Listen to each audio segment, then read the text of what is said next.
Good morning. Good morning, Mr. DeVoe. How are you? I'm doing well. What are we talking about today? You know, I'm going to delegate that to you. What are we talking about today? Delegation. Welcome to the Leaders Cafe, where leaders discuss the latest trends and issues in leadership, team building, and the future of organizations. Each week, we'll bring you engaging conversations with successful leaders who will share their insights, experiences, and strategies for creating effective teams, navigating change, and driving innovation. So sit back, relax, and join us for a virtual cup of coffee at the Leaders Cafe. Good morning, good afternoon, depending on where you are at. And I'm your host, Todd DeVoe, with my co-host, Brian Colburn. So, Brian, what's delegation and why is it important to know? Well, a couple of reasons. A lot of people come from the stance of if you're a manager, you have to delegate. I always looked at it as this is an opportunity for people to cross-train, learn, and accept more responsibility. I guess I first hang on a second. First of all, I'm going to go back a little bit. Forgot to ask you. You got your coffee? I do. In a brand new mug my wife got me. Oh, that's nice. And you drinking Dunkin'? I am. What's your favorite? I'm drinking a new brew called Copper. Wait, hang on a second. I got it here. Hang on. Is it copper or copper something? Copper something. Copper. It's Copper Moon. And I wouldn't say Dunkin's my favorite. It's just usually the cheapest on the shelf. Oh, so you just go for budget.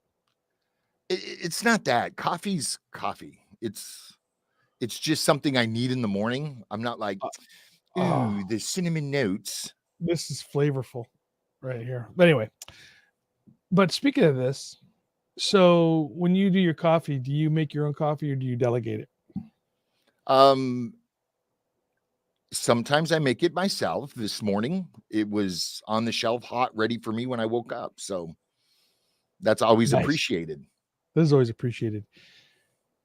I first got a lesson in delegation when I was in boot camp. And we had now in boot camp, if you guys that haven't gone through, the recruits, some of them, get leadership positions during boot camp, right? And we had this one of the guys who was one of the leaders of one of the recruit leaders was in charge of making sure that the barracks were clean. And he's out there doing it. He's like making it happen. He's doing it himself. He's like cleaning, scrubbing. And our company commander walks in, calls for him. His name is Maxwell. It's kind of odd that we're talking about coffee. Anyway, so his name was Maxwell. He comes over, and the company commander lays into him. He's like, why the heck, doesn't use the word heck, gets into him. It's like, why are you doing all this work? You have, 60-something men that are here that can be doing this work, because it's your job as a leader here to delegate responsibilities or delegate jobs to others. And they fired him. Like, you're no longer the guy. And they fired him, and they got a new guy to be that guy. So I was like, oh, okay. So it's not just about, yes, you leading forward, being part of it, getting your hands dirty when you're doing it, but also making sure that other people are responsible and involved in your organization to doing some of the tasks. Is that a proper lesson in delegation, or is that going too far? No, that's, some people have to learn the hard way, right? I mean, when I was in a school after boot camp, SOIMCT, we were meritoriously promoted to corporal every Thursday for field day. And new students would hit the island on Thursday. So we would delegate the responsibility to clean our room to them, and then go inspect their room. And then for some reason, we lost our meritorious promotion the next morning, and we were again Lance corporals. But that was a great example of delegating. Yeah, I think that's a really good example. And I think that's one of the things that we do poorly, I think, as those of us in leadership, is number one, letting go of some things, right? So, you have your task that you're doing, and to trust your team to be able to do the tasks and say, okay, yeah, but your responsibility. How do I help you? What can I do to help you do this? And I think it's critical. But I think if you hold on to it close to the vest, that you're afraid to give up, and you're afraid to empower, we'll use this word a couple times today, empower your team. And I think that's the critical part right there, is empowering your team to do their best as well. Exactly. But we've had the conversation before how a lot of people are promoted on tenure, not the want to lead or leadership ability. So they might not know how to delegate. They might not know that it's okay to delegate. So they feel they have to do the majority of the work themselves because they weren't brought up to be a leader. I also think the other thing too is there's a scary part of delegation, right? If you're responsible for a project and you delegate, say I delegate something over to you, Brian, and I go, okay, cool, we got this project going on. Okay, Brian, you're going to take care of A through Z or whatever, right? Whatever you're doing, and you fail on that, or you don't do it, right? And then our boss comes over and says, hey, Todd, what the heck happened? I can't go, oh, I told Brian to do it, right? Or I delegated Brian to do it. It's still my responsibility. So I still own that responsibility, even though the task was delegated to you. Yeah, I wouldn't consider that delegation. I would consider that passing the buck, because if you delegate a project to me and you fail to check my progress, check my work, if you're expecting what you don't inspect, then that's not being a leader at all. So there should be no fear to delegate, as long as you're following up to make sure it is being done the way it was intended to be done, right? But then you go through the concept of micromanaging versus managing, or right? And so versus leading. But managing isn't micromanaging. And you saying, Brian, you're going to handle this, good luck, and never checking back up with me again, and that project failing, that is on you. No, I don't disagree with you. I'm not arguing that. My point about that is that you still own the responsibility of that project being done. That's my point. I'm not saying, not getting into the tactics of how to manage people here. I'm just talking about the overall concepts, right? So that's what I'm saying. People fear that when you delegate, you're not delegating authority. You're delegating authority. You're not delegating responsibility, if that makes sense. Absolutely. So you still hold the responsibility. And so, yeah, then we can go into the idea of managing people on that aspect of, or leading people through the project, but you still set, goals and timelines, and those things are set. And if people aren't making their timelines or their goals, then you have those conversations with them. We can get in. We talked about that in the past. But when you're looking at empowering others, what are the steps to really, because I think there's two steps. I'm going to go back on this one. Sorry for kind of talking in circles here for a second. So when you delegate the task to someone, right, and then you're empowering them to make decisions based on that task, right? So you get those two steps. Because if you delegate the task and you don't empower them to make decisions, is it truly delegating the task and allowing them to do their job? No. So then, excuse me.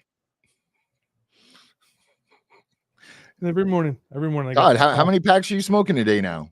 0, my friend.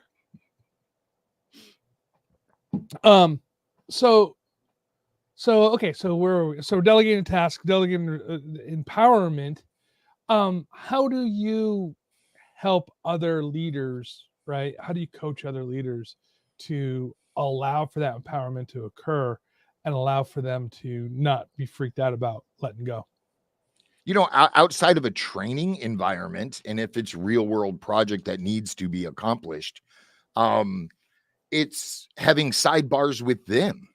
Did you follow up with so-and-so? You're checking the work that they delegated, not to micromanage, but to make sure that that project's going to be on time and done appropriately.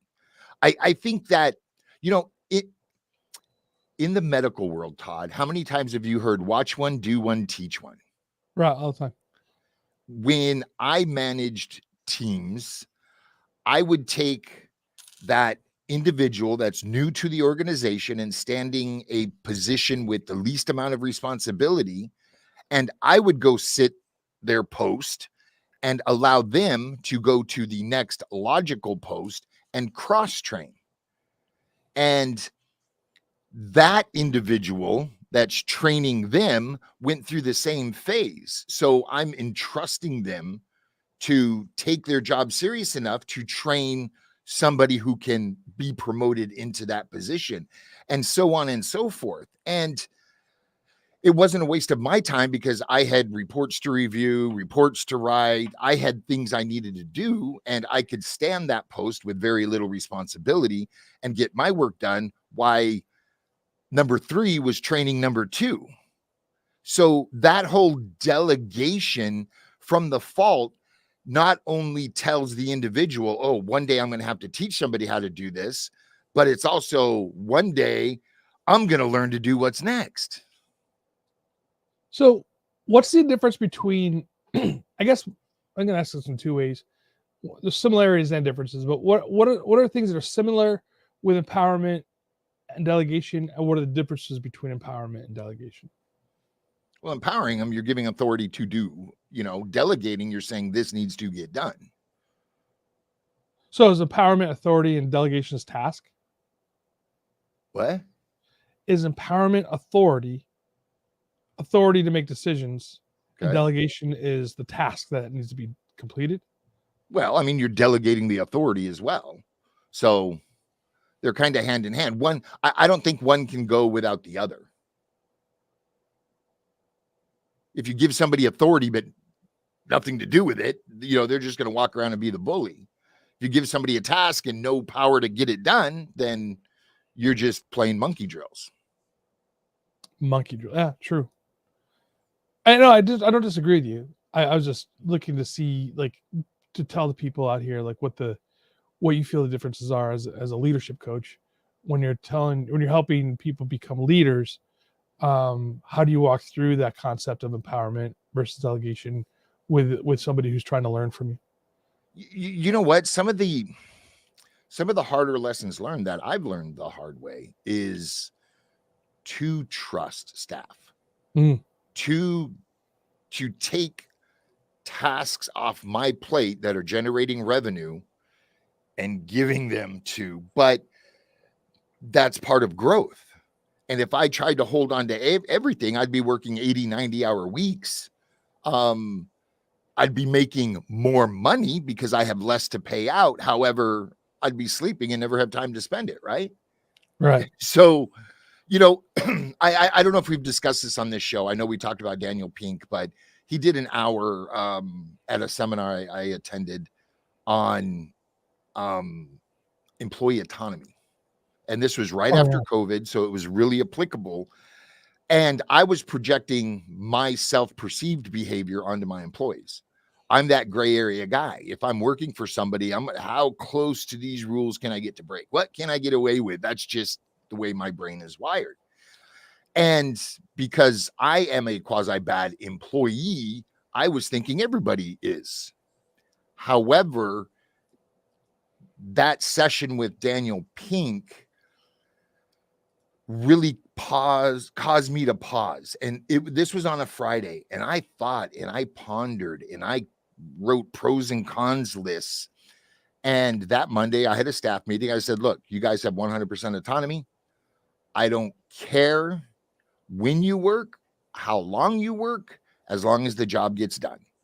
And they appreciated that because they're all students. They work here part-time.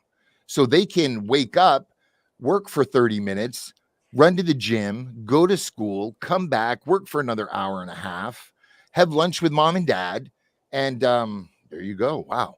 That's thank you. We got to thank the booth. But it's allowing them the flexibility to somewhat have a life and, dictate when they work. And when we did that, I didn't see them for a couple of weeks, but then I started seeing them come back to the office because they realized they were going to be a little more productive here than not.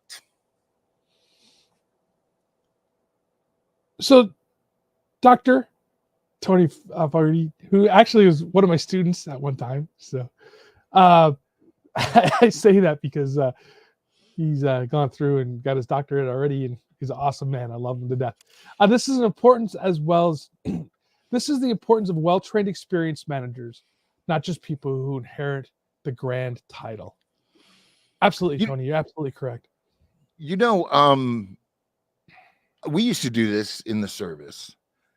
We would take somebody, say me, and send them over to weapons company for a week, and they had to master a few crew served weapons, and then they had to come back and teach their squad or their team how to handle, deploy, clean, maintain, use these crew served weapons. And somebody from weapons company would come attached to our platoon to ensure that we are teaching them properly. And that's a very cool way to give somebody a task. We're delegating, this job needs to be done by you. We're giving them the reign to leave their platoon and go to a different platoon or company and interact with them, building cohesiveness, and then come back and share their knowledge, right? So at the very least, we had one individual per squad that was more well-versed in crew served than their, fire team responsibilities. So I was going to go over the potential pitfalls of delegation and empowerment, right? I think that's where you go to. So the one thing is ensuring empowerment doesn't lead to lack of accountability. And it sounds, obviously the Marine Corps and Navy team, accountability is something that's laid on our shoulders a lot, right? We're accountable for ourselves. We're accountable for the people that are underneath us. So you're going to see that. And so, the problem there, though, in some cases, is you see a lot of young, not commissioned officers use that power for not for good, right? Almost become a bully with that.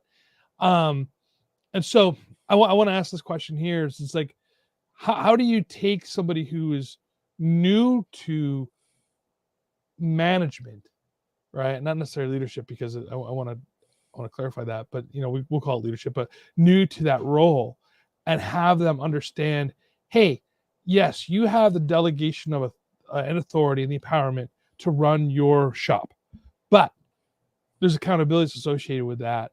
You don't become a bully. How do you walk that fine line? I believe it's going to differ organization to organization. And in today's world, I think people who truly want to lead and be the best leader / manager they can be, they are using their own time and their own money investment to seek out training, to buy that book, to listen to this webinar, to attend a Dale Carnegie session, but the mentorship in the workplace, I think, is missing. If you're trying to groom somebody to step up into a supervisory or managerial role, hopefully their manager is able to and willing to groom them for that position. So they're learning from their boss how to be a manager. The downside is they're learning their style of management, number one. Number two, they're learning how to manage within this environment. And if that individual leaves and goes to another environment, it could be, an entirely different song and dance.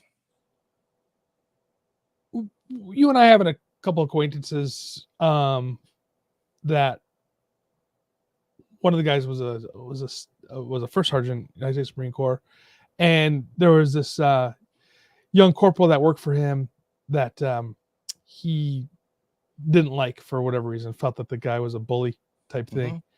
And what I think is interesting about that story is I don't understand why the guy who was the first sergeant didn't take the young corporal, by the ears, take him to the back and take him to the woodshed, if you will, and tune him up a little bit to teach him how to lead properly, not be that bully. And I think that was lack of oversight on that first sergeant's side of things, not so much the young corporal's problem. Do you agree with that, or do you disagree with that? Well, I think it's multifaceted. I don't want to judge the first sergeant because he was in country, in a war zone, and the responsibilities on him were to accomplish missions. It wasn't a training environment. And maybe he did take this individual aside 5, 6, 7 times and ramp up the convincing that he's being a bully and all he's doing is hazing.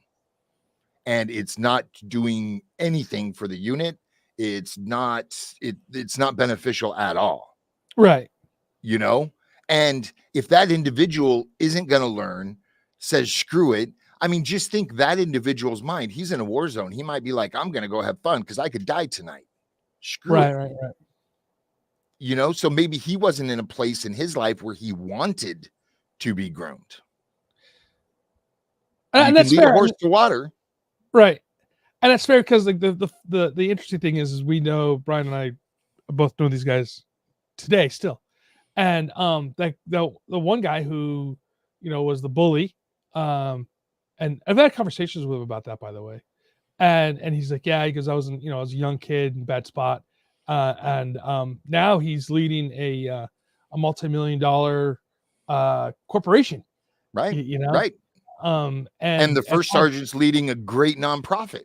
Right. Yeah. So it's just interesting to see. But my point about it is like here's a kid that was oh, my dog just came in. Here's a kid that just was young and just needed a kick in his pants to get him going. And they're both great people. But just that thing. But it's just the idea of delegation without having accountability on that. So I think that's kind of interesting. So before you start as a leader, before you start just willy-nilly giving people authority and empowerment and stuff, should you have a strategy that you're looking at? Should you have your own mental model of how things should turn out? I mean, mental models are models, right? So if they don't turn out the way you're thinking, you can adjust them. But is that something you should go into beforehand? Like you're brand new, you got your team, you're looking at delegation, or do you just do it as the wind blows? No. I mean, if in my opinion, Todd, and you know this because we've had many a conversation over a couple of decades. If you're going to do something, then you dive in head first. You consume everything you can. You be the best at whatever it is you want to be. And I know a lot of companies have a management track to where they identify individuals at an early stage with their career with the company and go, this person might be a great leader. Let's put them on this track and groom them and see what can happen. And then a lot of companies don't. I mean, I've heard more so in the last 5 years of people saying, yeah, I don't want the responsibility. I'm comfortable where I'm at. Find somebody else. And that just blows my mind. If I'm challenged, I'm going to accept it because that's just the way my brain works. Right. I want to be the best that I can be. And if I'm challenged and I fail, I walked away learning some valuable lessons. And people skirting the opportunity to lead, to manage, to take on more responsibility, more pay, a title bump is just mind-blowing to me. I worked with a guy at the police department and he never wanted to promote, was not interested in becoming a corporal, was not interested in becoming a sergeant, didn't have any strive. He liked being on patrol. That's all he wanted to do. He didn't want to deal with the bureaucracy of leadership. He didn't want to, just was no interest. Mhm. So he did 30 years on the job, pushing a sled, and that was it. That's all he wanted to do. And what are your personal thoughts about that? I don't know. I mean, like, I guess that's just because, I mean, he had stuff, excuse me, he had stuff outside the job Mm-hmm. That was, scratching that itch to be a leader. He had like he had a side business that he was doing, successful side business. As a matter of fact, I don't even think he needed to be on the job for his money. I think he was just doing that because it was something that he started off doing, and the retirement and the medical benefits and stuff like that came great. I think he spent more time outside of his daily to do what he did. So there's that. So maybe that's why he didn't want to promote. So there's other reasons, but there's also, I can see where he's coming from on this, because there's like, especially in public safety and military for that matter too. Once you start getting up into higher positions, you stop doing the job that you want to do. Right. You're managing the job. Yeah. Right. I mean, you stop. All right. And you stop, if you like making widgets and you become a manager, you're no longer making widgets. You're just managing people that are making widgets. Right. And so maybe that's where his heart and desire was. So I don't begrudge him for not wanting to become a leader. I've got a couple questions for you here. Sure. If this isn't a good time to interject and you want to finish your thought, please do. No, I'm done.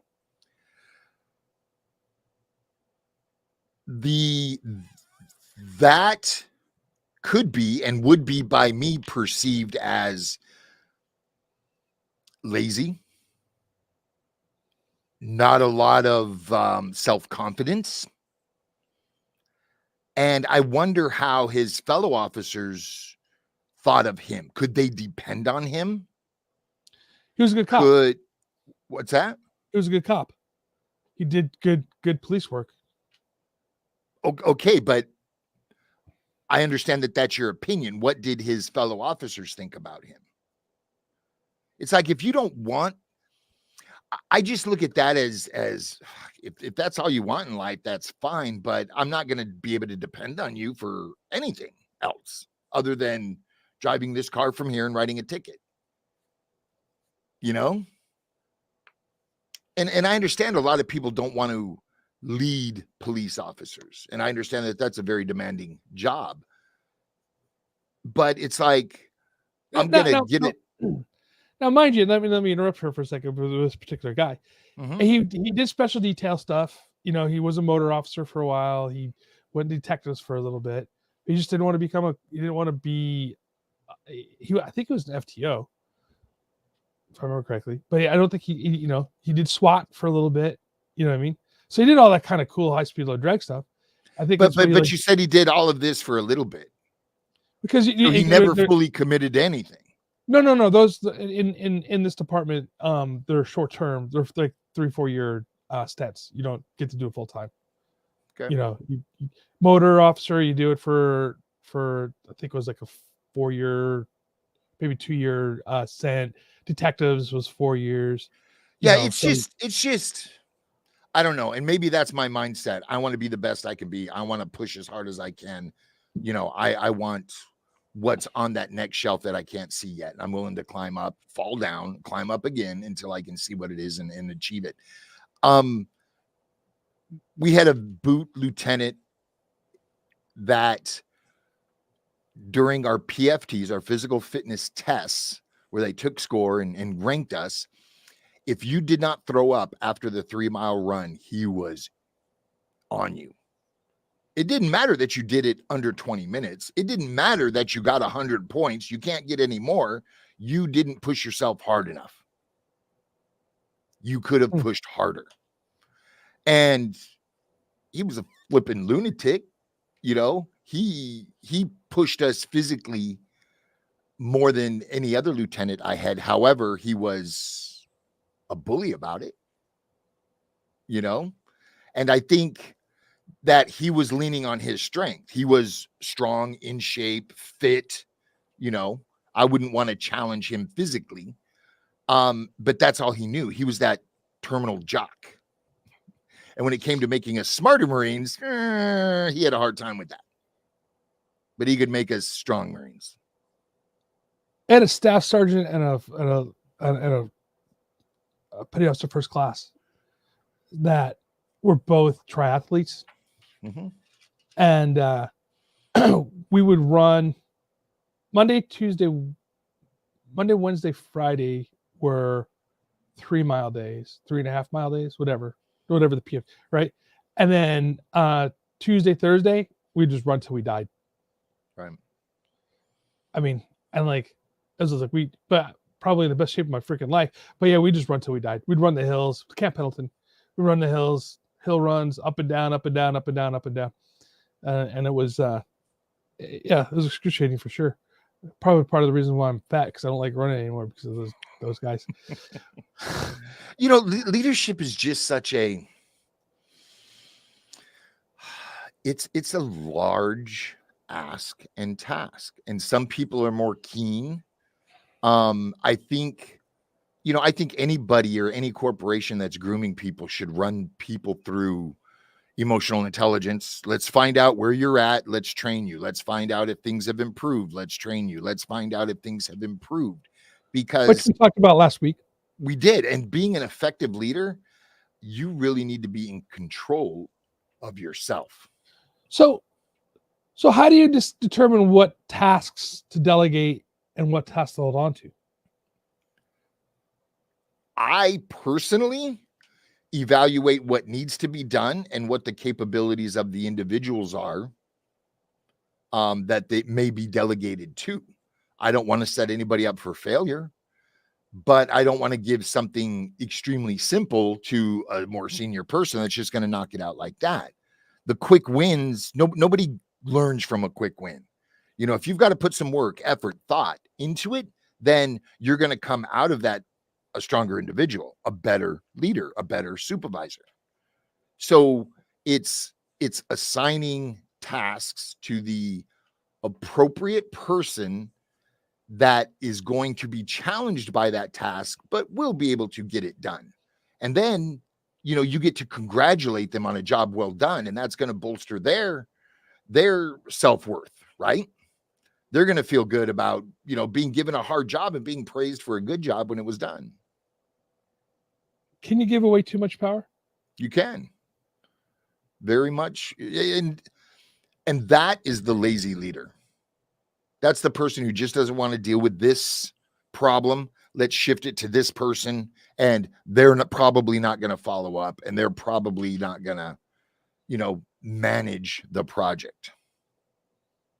It's funny. In today's world, we have project managers. There's an entire business around being a project manager, and it's no longer synonymous with construction or IT. And companies will bring in a project manager to manage the project. They have no real understanding of the industry, but they know how to identify strengths, identify weaknesses, find out what resources are going to be needed to accomplish this, build out a timeline, and just manage a project. So, you get your little PMP certification, and I shouldn't say little, it's a big deal. You can, in theory, bounce from industry to industry. However, most find their niche and stay in that niche. Well, we have a friend of ours' wife that does that. Who's that? Lisa. Yeah. Matthews. Yep. Yeah, Joey's wife. That she does. And I mean, how many leaders have even looked at, a PMP program? How many people in leadership positions today have never gone through any formal training on project management? It's funny you say that, because my other life, where I do emergency management stuff, we are doing a project management for emergency managers course on November, first week of November, November 2nd and 3rd. Anybody's interested. But yeah, it's going to be doing a small course, 20 people only. It's free. And so Andrew Borski, he put this thing together, and he's been teaching project management for a long time. But one of the things that we came up together, a bunch, not just we, just a few of us talking around the world here, is that, that's one thing that emergency managers are missing, is that project management component. We really think it should be part of the curriculum for them. But now, that being said, maybe project management should be something that is taught in business school. If it's not already, maybe it is, or in, public administration programs, which I know it's high school. Life is a project. Yeah. Buying a house, buying a car, looking for a new job. That's all a project. And if we took seniors in high school and put them in a project management course, how their effectiveness coming into the real world, I think, would be just a dramatic change. I have interns here that don't understand how to fully utilize Windows. They were never taught these things. They were never taught keyboard shortcuts. They were never taught basic things. And it's like, if we can't even teach that, it's probably a good thing we're not trying to teach project management. But I think project management should be a high school curriculum. I mean, I don't even know keyboard shortcuts, and I know a few of them, I should say, but I don't know all of them. Right. But it's funny you say that. I'm looking down here at my computer. I saw the sticker that you can get, that you can put on for if you have a Mac or if you have a Windows machine, that you can put on your with all the keyboard shortcuts on there. So shortcuts for shortcuts. But the idea here is yeah. Now, when we're looking at this project management with leading people, how do you balance that? And I think I sort of asked the question this way, but I'm going to rephrase it, because instead of saying what are you choosing to delegate to, how do you balance like what you're delegating compared to what what you need to get? Like, what is the perfect balance? How do you get zen, if you will, when it comes to balancing your empowerment and delegation? I mean, that's a multifaceted question, but that leader has to know his team. That leader has to understand and know full well what their capabilities are. And that leader's boss should be pushing that leader to do a little more. So that leader has to push his team to do a little more so they can become more effective at their job, and or identify who's on a leadership track, and or, et cetera, et cetera, et cetera. But if you don't know your team, you don't know your capabilities, you don't know your resources, you can't manage. You're being given the monkey drill. So if I know what needs to be done, and I understand my team's capabilities and the time frame in which things need to be done, it's easy to delegate tasks out to the best of your ability, given the resources you have at hand. Yeah, I agree with you. On that. One last question, and it's about motivation. When you get somebody who, and I've done this in the past, so I'm talking from personal experience. When you have somebody who works for you that you see potential in, but they don't see, almost like almost like a book you're working on, almost on the idea of the imposter syndrome, right? That they don't feel that they have the knowledge. They know they have the knowledge, but they feel they don't have the skills to lead. How do you empower them? How do you motivate them to take that empowerment to be able to lead a team? I think it just goes back to a talk. And if they're interested, it's some training. We have to give people the tools to hone their abilities and that goes back to affecting their emotional intelligence. Now they're going to come out a little more confident than they were going into it. But it's about that.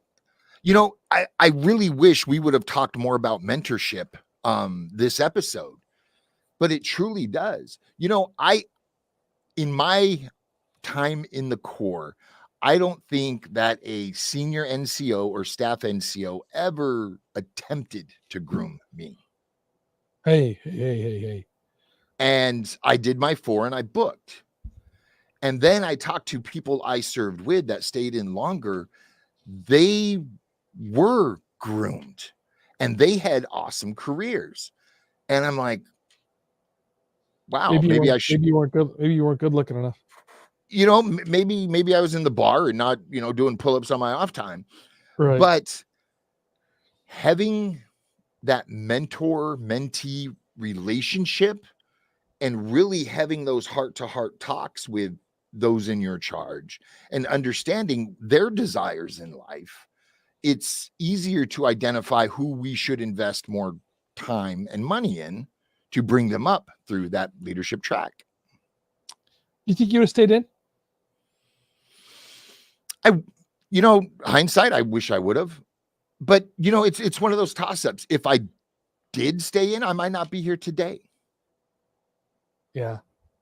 You know? Yeah, I feel the same way. I there are times I go, oh man, I should have done my 20, but then there's times when I'm like, I got out specifically because I met a girl, I wanted to be married. I didn't think I don't think the military, those that do it, I commend you 100%. But the being married in the military, it's hard. Talk about having the right person, the right, yeah. It's tough, being in the military is hard. Number one, adding any external, you know, influence into it's just your wife, kids, all that kind of stuff. Freaking, not that it's impossible, because I know some people, you know, Manny Contreras and his wife Veronica, they did some great stuff. You know, three wonderful girls, and now he's retired and living well. But then I have other friends who were in and went through a series of wives. You know, for all the things I think the Marine Corps does right in making leaders, I wish that some of the vernacular and some of the discussions would be geared towards life after the Corps. You know, you can download the leadership manual, you know, and you can read through it, and it's so entrenched in military mission accomplishment instead of just backing up a step and saying mission accomplishment. So I'm going to do two things right now. We're coming to the end of the show. One is I want to encourage people that have ideas or questions to go ahead and shoot us an email. You can shoot me an email at todd@emnmedia.com. I think I have a banner with that up there. Or you can hit us up on the Substack over there at Leaders Cafe and ask us questions there. And I just put my email in the chat, so it's there if you'd like to speak with me. And Todd's world rings. My world rings. Yeah, you know, it's funny. It's the same guy that calls me all the time. It's my nephew, and I always tell him, man, I have a show. He knows I have a show. Anyway. I gotta block him or something. Sorry, Bobby, you're blocked. You know, but the other thing is so that part of it, I'd like to hear from you guys as well. Send us an email. I'd love to talk if you have any questions, comments, and maybe we will read your comment on the air. Brian, what are you consuming right now? I am still working through Yes and. However, I have an ebook I downloaded sitting on my desk, and I've been taking home every night for the last 4 evenings and have yet to crack it open. And it's pertaining to a project I'm working on and probably should make it a better priority. You know what's really strange? I actually went through my podcasts today that are in my queue and just started deleting episodes I knew I wasn't going to have time to get through. You know, today is Thursday. I had a 2-hour episode from last Friday, and I'm going to get another one tomorrow. It's not going to happen. So it's strange that I'm in this place to where it's like, what do I have time to consume right now? which is cool. And number two, I put John Dade's book back in my bag, and that's been going back and forth with me for a few days as well. And it's my intent to reread that. It's been a few years, and John Dade wrote a book on, it's entitled, Is Your Networking Not Networking? Oh, crap. No, is your network I screwed up the title. Is your networking working? Yes. Is your networking working? Thank you. I tried to throw too many nets in there. Yeah. Is your networking working? John Dade's a great guy. We've had him on a couple of other shows. He runs a great meetup down here. He was kind enough to join one of our cigar events, and he wrote this really cool book, and there were some good takeaways, and that's why I need to read it again. Well, and Todd, what are you consuming? I'm lucky because I walk my dog, so I get to listen to all sorts of stuff as I'm walking her. And so, but that's that. So I have a bunch of my as far as podcasts go, I really like Freakonomics. It's one of my favorites. And that's, I don't know, just keeps me it's how economics applies to daily life type thing. So it's kind of cool. But you know what I'm watching for entertainment is called Lioness. And finally, yeah, I am digging that show.